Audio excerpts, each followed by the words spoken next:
Hello students, आज के इस वीडियो में हम लोग लाइट का सेकंड टॉपिक जिसका नाम है रिफ्लेक्शन उसको डिस्कस करने वाले हैं। फर्स्ट वीडियो में हम लोगों ने डिस्कस किया था what is light, what is nature of light, what is characters of light, मतलब बहुत कुछ इंट्रोडक्शन ही हुआ था। इस क्लास में हम लोग आ गए हैं चैप्टर के पार्ट पे जिसमें से न्यूमेरिकल्स आते हैं और बहुत ही ज़्यादा इसमें कॉन्सेप्ट समझना है, जैसे कि आपके लाइफ के कुछ बेसिक सा चीज़ भी इससे जुड़ा होता है, हम लोग पढ़ेंगे मिरर वाले केस में। फिलहाल स्टार्ट करते हैं रिफ्लेक्शन का डेफिनेशन जो कि बहुत आसान है। The bouncing back of light which falls on the surface of an object is called reflection. Light को आप किसी भी सरफेस पे फॉल कराते हो, वो बाउंस बैक करता है, इस टर्म को हम लोग कहते हैं रिफ्लेक्शन। नहीं, एक और बार समझते हैं, एक एग्जांपल से समझते हैं। आप सपोज करो कि एक बॉल ले लो और उस बॉल को आप हिट करो किसी दीवार से, क्या होगा? हिट करेंगे तो वो बॉल वापस आ जाएगा, ठीक है। तो इसमें क्या नया है? तो इसी को तो रिफ्लेक्शन कह रहे हैं ना। लाइट को भी तो आप किसी पे फॉल ही करा रहे हो, आप टॉर्च से लाइट जलाओ तो वो क्या होगा? किसी चीज पे फॉल होगा, टकरा कर वापस आएगा, है ना। चलो ठीक है, अब उसी बॉल को लो पर्दे पे फेंक दो, क्या रिफ्लेक्शन होगा? नहीं होगा, वो वहीं गिर जाएगा। क्यों? क्योंकि हर रिफ्लेक्शन के लिए क्राइटेरिया होता है। बॉल को आप हार्ड सरफेस पे फेंकोगे वो ज्यादा रिफ्लेक्ट करेगा, सॉफ्ट सरफेस से रिफ्लेक्ट नहीं करेगा। उसी तरीके से लाइट भी रिफ्लेक्ट करने के लिए उसका भी कुछ क्राइटेरिया है। जैसे कि आप लाइट को जितना ज्यादा साइनी सरफेस पे गिराओगे वो उतना ही ज्यादा रिफ्लेक्ट होगा, जितना ज्यादा डल सरफेस पे गिराओगे वो उतना ही रिफ्लेक्ट कम करेगा। रिफ्लेक्शन होगा, कम होगा।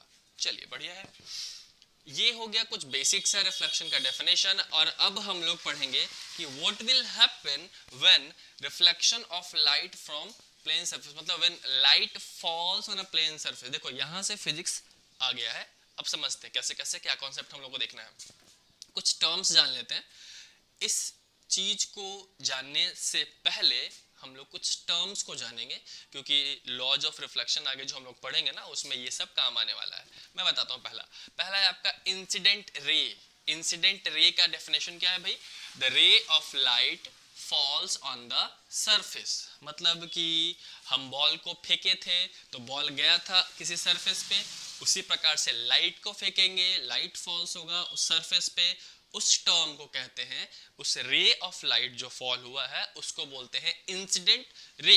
Well, second one is reflected ray. नाम से पता चल रहा है ना भाई कि जो बॉल टकरा कर वापस आएगा, जो लाइट रेज टकरा कर वापस आएगा, रिफ्लेक्टेड रे। ये दोनों बहुत इजी था। अब ध्यान देते हैं, पॉइंट ऑफ इंसिडेंस मतलब पॉइंट ऑफ इंसिडेंस। पॉइंट मतलब एक ऐसा पॉइंट जहां पे इंसिडेंट रे फॉल हुआ है। मतलब हम बॉल को यहाँ हिट करते हैं, मान लो ये बॉल ये मार्कर गया और ये यहाँ पे हिट किया, तो ये कहलाएगा आपका पॉइंट ऑफ इंसिडेंस। जहां पे इंसिडेंट रे फॉल हो रहा है that is known as point of incidence. Okay, the next point is normal. देखो फिजिक्स में, मैथ्स में आप लोग अज्यूम करते हो, लेट। फिजिक्स में भी आपको अज्यूम करना है। क्या करना है देखते हैं। कुछ चीज़ों को साइंटिस्ट जो होते हैं वो कुछ ऐसे हम लोग के सामने प्रस्तुत करते हैं ताकि हम लोग को समझने में आसान हो जाए। अब समझने में आसान होने के लिए ही एक अलग से चीज़ जिसका नाम है नॉर्मल। बहुत सारे बच्चे इसको नॉर्मल रे पढ़ते हैं, गलत है। इट्स नॉट अ रे, it's just a line. Normal एक ऐसा लाइन है। अच्छा कैसा लाइन है भाई? वर्चुअल है, इमेजिनरी है। ये वर्चुअल लाइन है जो इंटरसेक्ट करता है सरफेस को परपेंडिकुलरली। मैथ्स में पढ़ो परपेंडिकुलर क्या होता है? हाँ भाई, जो किसी भी सरफेस पे गिरता है और 90 डिग्री का एंगल बनाता है। 90 डिग्री का एंगल, राइट एंगल को फॉर्म करता है, उसको परपेंडिकुलर कहते हैं।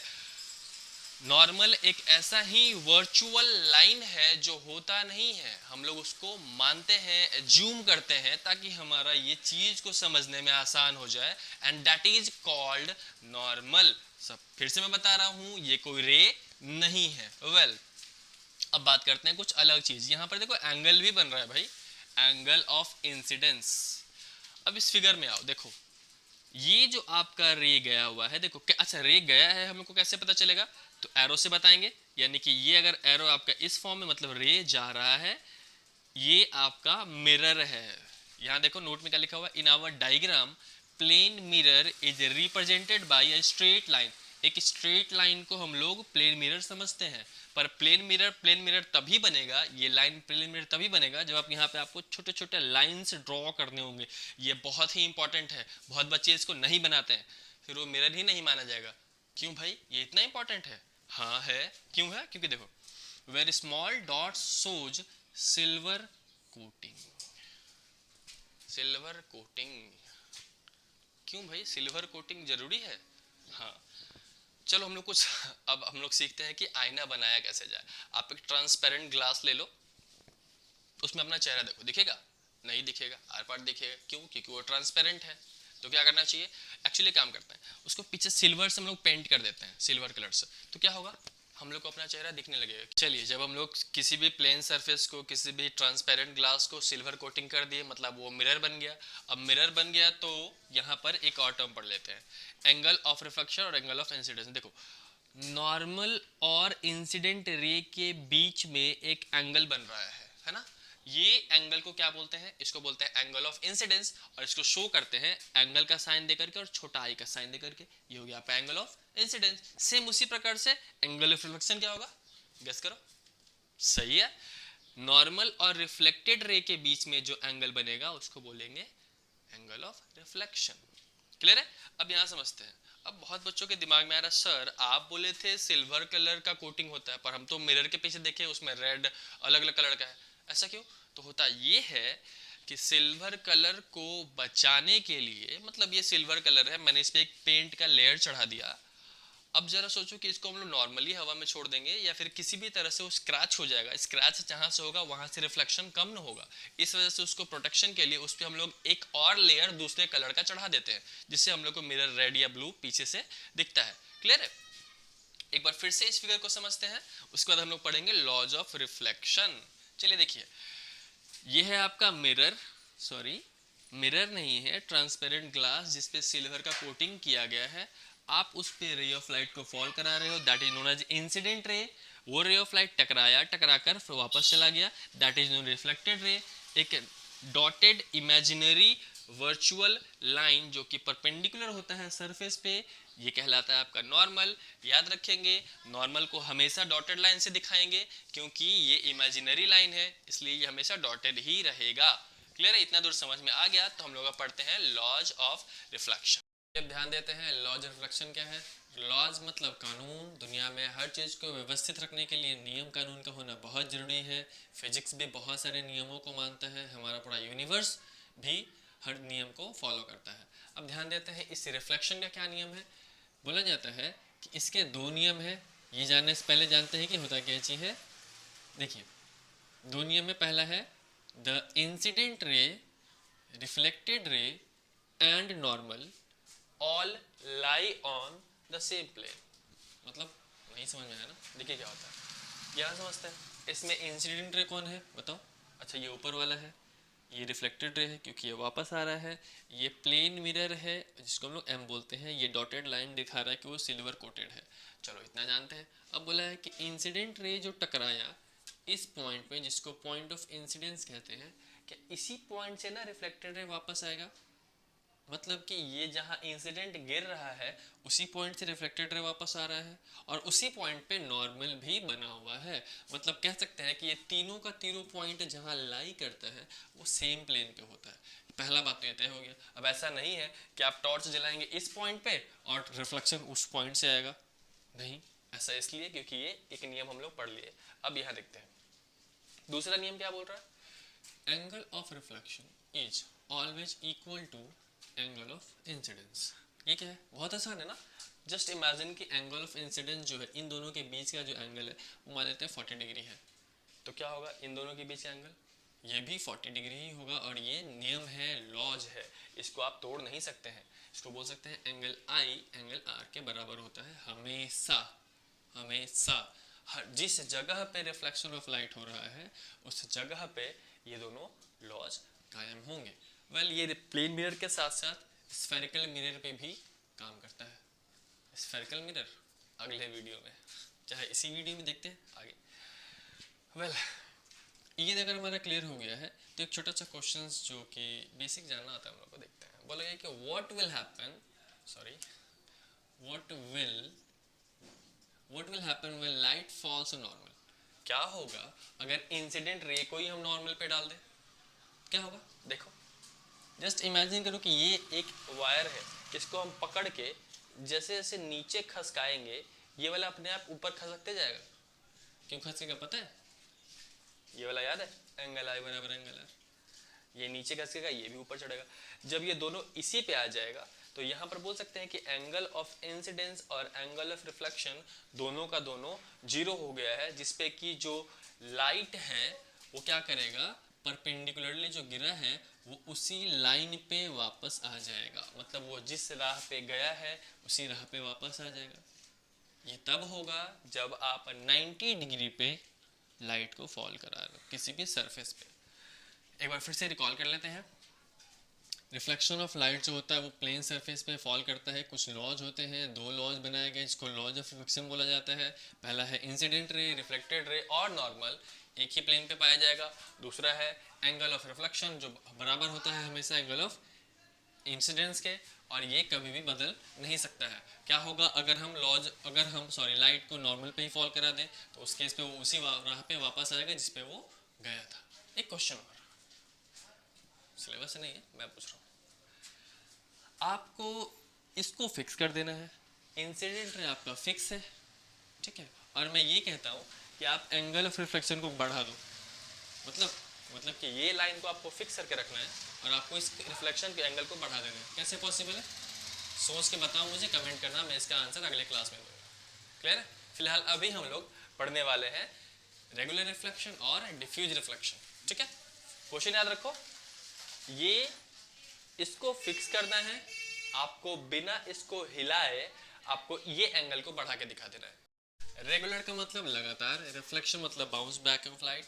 अब रेगुलर रिफ्लेक्शन में क्या होता है कि एक parallel beam of light reflect होता है पैरेलल ही वन डायरेक्शन में, एक डायरेक्शन में, सेम डायरेक्शन में। मतलब कि रेगुलर रिफ्लेक्शन में जब भी कोई रे ऑफ लाइट अगर आप पैरेलल फॉर्म करवा रहे हो वो पैरेलल ही रिफ्लेक्ट होगा।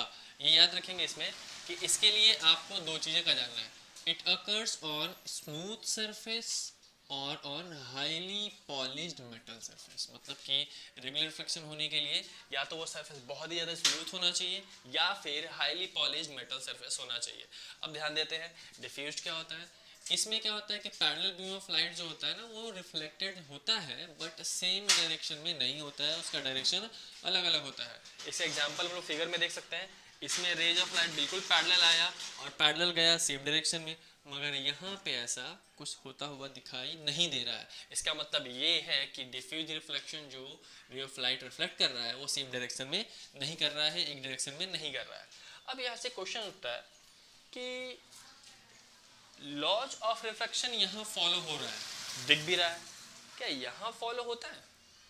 हाँ, क्वेश्चन सराइज हो सकता है ना कि क्या यहाँ पे लॉज ऑफ रिफ्लेक्शन फॉलो होगा। हम लोग जानते हैं पैरेलल रेज के बीच का डिस्टेंस जो होता है वो बिल्कुल सेम होता है, मगर यहाँ पे एंगल जो है काफ़ी बड़ा दिख रहा है, किसी में छोटा दिख रहा है, क्या ये पॉसिबल है? तो हाँ देखो, इसको जानने के लिए आपको थोड़ा समझना पड़ेगा, इसको डीप समझना पड़ेगा। जस्ट इमेजिन करो कि अगर हम इस सरफेस को बहुत ज़्यादा जूम कर देते हैं तो हमारे पास एक ऐसा सरफेस बनेगा, यहाँ ध्यान देंगे, एक ऐसा सरफेस बनेगा। मान लो इस वाले पॉइंट आउट को हम जूम करते हैं, इस वाले पॉइंट पे, तो यहाँ पे जो सरफेस है कुछ ऐसा दिख रहा है। अब जब सरफेस ऐसा दिख रहा है, उस पर रे ऑफ लाइट ऐसे फॉल कर रहा है, तो ये ऐसे जाते हम लोग को दिखेगा। तो इसके अकॉर्डिंग हम लोग 90 डिग्री फॉर्म करते हैं, मतलब ये है हमारा नॉर्मल। अब याद करते हैं हमारा लॉज ऑफ रिफ्लेक्शन क्या था। पहला था कि तीनों को सेम प्लेन पे होना चाहिए, यहाँ पे है। अब दूसरा था कि ये दोनों एंगल बराबर होना चाहिए, ये नहीं। तो देखेंगे कि यहाँ का जो सरफेस है वो काफ़ी स्लैंट है, थोड़ा सा झुका हुआ है, तो उसके अकॉर्डिंग ये वाला नॉर्मल जो है ये भी झुका हुआ रहेगा। इस सरफेस के अकॉर्डिंग देखो, पहला वाला जो पॉइंट है, इस पॉइंट का सरफेस को हम ऐसे लेते हैं बिल्कुल सीधा है, तो इसका नॉर्मल भी सीधा होगा, मगर ये वाला थोड़ा स्लैंट है तो इसका नॉर्मल स्लैंट होगा। अब जब नॉर्मल स्लैंट हो रहा है तो एंगल भी आपका डाइवर्ज करेगा। क्लियर है? यानी कि कह सकते हैं कि हर एक छोटे छोटे पॉइंट पे लॉज ऑफ रिफ्लेक्शन फॉलो करता है, चाहे वो रेगुलर रिफ्लेक्शन हो या फिर वो डिफ्यूज रिफ्लेक्शन हो, फॉलो करता है। अब आगे ध्यान देते हैं, ये सब बेसिक सा चीज़ था। अब दो टर्म, ऑब्जेक्ट और इमेज। ऑब्जेक्ट क्या है? तो हर वो चीज़ जो लाइट को रिफ्लेक्ट करता है, चाहे उसका सारे लाइट को इमिट करता है, लाइट को निकालता है, चाहे वो लाइट उसका अपना हो या वो रिफ्लेक्टेड हो, कोई भी चीज़ हो, ऐसे ऑब्जेक्ट को हम लोग कहते हैं, सॉरी ऐसे थिंग को हम लोग कहते हैं ऑब्जेक्ट। ऐसे ऑब्जेक्ट सेम हो गया। अब इमेज क्या है भाई?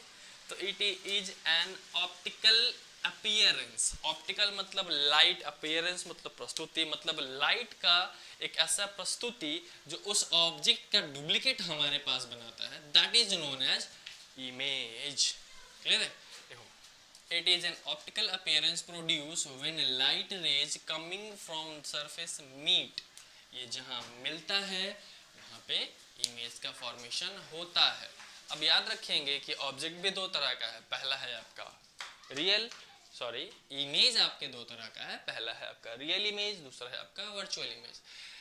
फर्क थोड़ा सा है, अगर आप रेज जो कि रिफ्लेक्टेड रेज है उसको खुद से मिला रहे हैं, मतलब वो अपने आप मिल जा रहा है, इमेज का फॉर्मेशन होगा। वैसे इमेज को बोलेंगे रियल इमेज। वर्चुअल क्या है? जिसमें वो खुद से नहीं मिलेगा, ठीक है, वो इमेज खुद से नहीं मिलेगा, उसको हम लोग जबरदस्ती पीछे ले जाकर मिलवाते हैं, वो आपका वर्चुअल इमेज कहलाएगा। ये वाला लाइन समझ में नहीं आया, जब हम प्लेन मिरर पे पढ़ेंगे तो समझ में आएगा। अभी बस इतना जान लीजिए कि ऐसा इमेज जिसको हम लोग स्क्रीन पे डाल सकते हैं वो रियल इमेज है, जो स्क्रीन पे नहीं डाल सकते हैं वो वर्चुअल इमेज है। एग्जाम्पल देखते हैं। आप देखे होंगे सिनेमा हॉल में प्रोजेक्टर पे लाइट को फॉल करा जाता है, ठीक है, तो वो किसी स्क्रीन पे हम लोग इमेज को डाल देते हैं तो वो कहलाता है रियल इमेज होता है। मगर आप अपना फेस आईने में जब देखते हो तो वो आपका इमेज वर्चुअल है। मतलब कि अगर आप आईने को ऐसे घुमाते हो किसी और सरफेस पे तो वो आईना आपका इमेज उस दीवार पे नहीं बना सकता है, और ऐसे इमेज को हम लोग बोलते हैं वर्चुअल इमेज। मतलब सिंपल अभी ये समझेंगे कि रियल इमेज को स्क्रीन पे ऑब्टेन किया जा सकता है और वर्चुअल इमेज को स्क्रीन पे ऑब्टेन नहीं किया जा सकता है। अगले क्लासेस में हम लोग पढ़ेंगे image formation on plane mirror, बहुत ही अच्छा है।